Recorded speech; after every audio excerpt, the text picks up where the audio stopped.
Hello everyone, welcome back to the channel. Today we are back on War Thunder and we're going to be taking a look at the Nakajima Kikka. Now, as you may know, this is a 6.7 rated tier 5 Japanese jet fighter, and recently it's been underperforming. The guns, all they seem to do is spark on the enemy aircraft and not do much damage. It was incredibly slow with very bad acceleration. Of course, you could still have good games in it, but it was underperforming for its rating, really. Prop aircraft could easily catch it up and shoot it down. But in update 1.79, it's been given a second chance. As you see there, only 2 of my shots actually hit the enemy aircraft, and I still got a critical hit, and no sparks were to be seen. Now, that is of course a good thing, as well as the fact that this aircraft now has the historically accurate engine values. Previously, I believe they had the values for the original prototype of the engine rather than the production version. So now this thing is quite a bit faster and can actually climb. You can find yourself sitting at 20,000 feet above the ground, whereas the enemy are only at 10 to 15,000 feet when you get to the center of the map. This thing climbs very well now. As well as in the previous update, they added the rocket-assisted takeoff boosters, which, now they've upgraded the engine power, you don't really need. And this does now have WEP of 106%, which is very good, gives it a little bit more power. So, previously, you would try and run away from prop aircraft in level flight, and it was highly likely that they would catch you up by the time you had accelerated and shoot you down. Now, it's easy to pull away. You can, in level flight, you can sustain around 550 miles an hour after a dive, which is very good, which makes it very easy to pull away and then turn around and go back on enemy aircraft.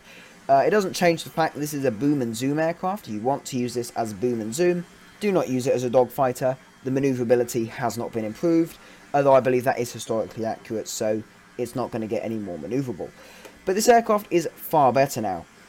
I would go as far to say it's probably one of, if not the best, sort of starter rank jet in the game, purely due to its there is limited ammo, so it will sort of teach new jet players to sort of conserve their ammunition, be careful with the amount they use, which is a very good tactic to use with especially Japanese and Soviet jet aircraft.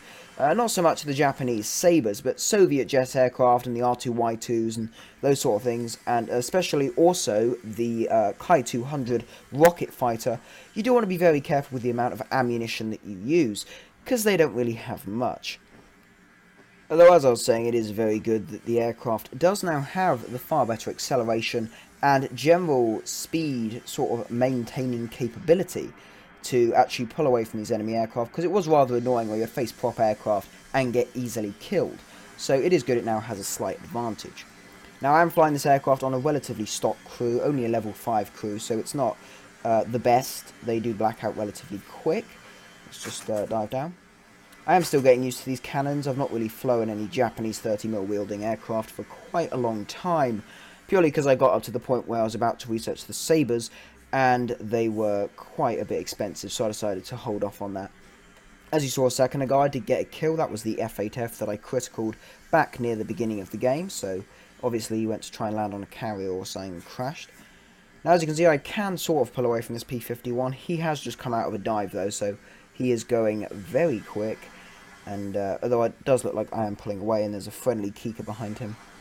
Now, one thing I did really notice is once this update came out and I did some games in the Kikka, at least before the update, no one would fly this aircraft. Purely because it's not, I wouldn't say it's bad, you could get good games in it, but the point is, it was underperforming quite a bit. It's very difficult to fly, especially with the cannons that sparked all the time. Now, loads of people are flying it.